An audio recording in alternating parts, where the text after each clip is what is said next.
Chapter 2 part 2 आत्म सुझाव ने डर को किस तरह भगाया। आत्म सुझाव सेल्फ सजेशन का मतलब है खुद को किसी निश्चित और विशिष्ट बात का सुझाव देना। हर साधन की तरह इसके भी गलत प्रयोग से नुकसान हो सकता है, लेकिन सही तरीके से इस्तेमाल करने पर यह बहुत उपयोगी बन सकता है। जेनेट आर एक प्रतिभावान युवा गायिका थी। उसे ओपेरा प्रोडक्शन में एक महत्वपूर्ण भूमिका के ऑडिशन के लिए जाना था। वह ऑडिशन के लिए बेताब तो थी, लेकिन आशंकित भी थी। पहले भी 3 बार उसने निर्देशकों के सामने ऑडिशन दिया था, लेकिन बुरी तरह असफल हो गई थी। कारण असफल होने का डर था। उसकी आवाज अच्छी थी, लेकिन वह खुद से कहती रहती थी, जब गाने का वक्त आएगा तो मैं बुरा गाऊंगी। मुझे वह भूमिका कभी नहीं मिलेगी। वे मुझे पसंद नहीं करेंगे। वे सोचेंगे कि मैंने कोशिश करने की हिम्मत भी कैसे की। मैं ऑडिशन दे तो जाऊंगी, लेकिन मैं जानती हूँ कि मैं असफल हो जाऊंगी। उसके अवचेतन मन ने इन नकारात्मक आत्म सुझावों को आग्रह मान लिया। यह उन्हें सच साबित करने में जुट गया और उन्हें परिस्थितियों में बदल दिया। कारण अनचाहा आत्म सुझाव था। उसका डर हकीकत में बदल गया और उसके विचार सच हो गए।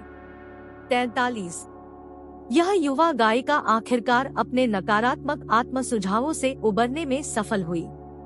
उसने सकारात्मक आत्म सुझावों के माध्यम से उनका विरोध करके यह काम किया। हर दिन 3 बार वह एक शांत कमरे में अकेली जाती थी। वह एक कुर्सी पर आराम से बैठ जाती थी, अपने शरीर को ढीला छोड़ देती थी और आंखें बंद कर लेती थी। वह अपने मस्तिष्क और शरीर को यथासंभव स्थिर कर लेती थी। शारीरिक निष्क्रियता मानसिक निष्क्रियता को प्रेरित करती है और मस्तिष्क को सुझाव के प्रति अधिक ग्रहणशील बना देती है।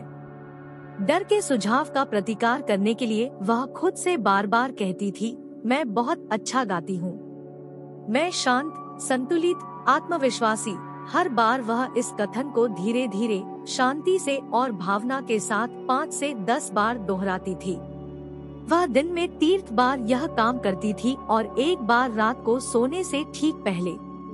1 सप्ताह बाद वह बहुत शांत और आत्मविश्वासी हो गई।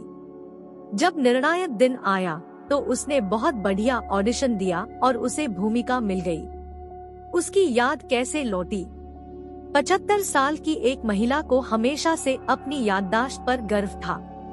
हालांकि बाकी सबकी तरह वह भी कभी कभार चीजें भूल जाती थी, लेकिन वह इस तरफ ध्यान नहीं देती थी। बहरहाल जब उसकी उम्र बढ़ी तो वह भूलने के मौकों पर ध्यान देने लगी और उनके बारे में चिंता करने लगी। जब भी वह कोई चीज भूल जाती थी तो हर बार खुद से कहती थी, बुढ़ापे के कारण मेरी याददाश्त कमजोर होती जा रही है। इस नकारात्मक आत्म सुझाव के कारण वह और ज्यादा नाम तथा घटनाएं भूलने लगी। वह हताश हो गई। सौभाग्य से उसे यह एहसास हो गया कि वह खुद को किस तरह नुकसान पहुंचा रही है। उसने इस प्रक्रिया को उलटने का संकल्प किया। जब भी वह सोचने लगती थी, मेरी याददाश्त कमजोर होती जा रही है, तो वह रुक जाती थी। यही नहीं, वह जानबूझकर इस प्रक्रिया को उलट देती थी। दिन में कई बार वह सकारात्मक आत्म सुझाव का अभ्यास करती थी। वह खुद से कहती थी, आज से मेरी याददाश्त हर तरह से सुधर रही है। मुझे जो भी याद रखना चाहिए वह मुझे हर पल, हर जगह, हमेशा याद रहेगा। मुझे घटनाएं स्पष्टता से याद रहेंगी। मैं जो भी याद करना चाहूंगी वह मुझे तत्काल याद आ जाएगा। मुझ में हर दिन तेजी से सुधार हो रहा है। बहुत जल्दी मेरी याददाश्त पहले से बहुत अच्छी हो जाएगी। 3 हफ्ते बाद उसकी याददाश्त सामान्य हो गई। उसने किस तरह बुरे स्वरों पर काबू पाया। एक व्यक्ति मेरे पास परामर्श लेने आया। उसका वैवाहिक जीवन और कैरियर दोनों ही गंभीर संकट में थे। ड्यूडी की समस्या यह थी कि वह बहुत चिड़चिड़ा और गुस्सैल था। वह इसके बारे में खुद चिंतित था, लेकिन अगर कोई दूसरा इस बारे में उससे बात करने की कोशिश करता था तो वह आग बबूला हो उठता था। वह खुद से बार बार कहता था कि सब लोग उसे सता रहे थे और उसे उनसे अपनी रक्षा करनी थी। इस नकारात्मक आत्म सुझाव को दूर करने के लिए मैंने उसे सकारात्मक आत्म सुझाव का प्रयोग करने की सलाह दी। दिन में कई बार और रात को सोने से पहले उसे खुद से बार बार यह कहना था, सुबह, दोपहर, आगे से मैं ज्यादा अच्छे स्वभाव का बनूंगा। अब मेरी सामान्य मनोदशा खुशी, सुख और खुशमिजाजी की हो रही है। हर दिन मैं अधिक प्रेम करने काबिल और समझदार बन रहा हूँ। मैं अपने आसपास के सभी लोगों के लिए आनंद और सद्भावना का केंद्र रहूंगा तथा अपने अच्छे व्यवहार से उन्हें खुश कर दूंगा।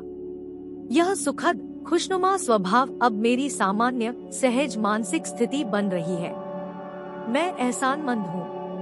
1 महीने बाद उसकी पत्नी और सहकर्मी कहने लगे कि अब उसके साथ रहना बहुत अच्छा हो गया है।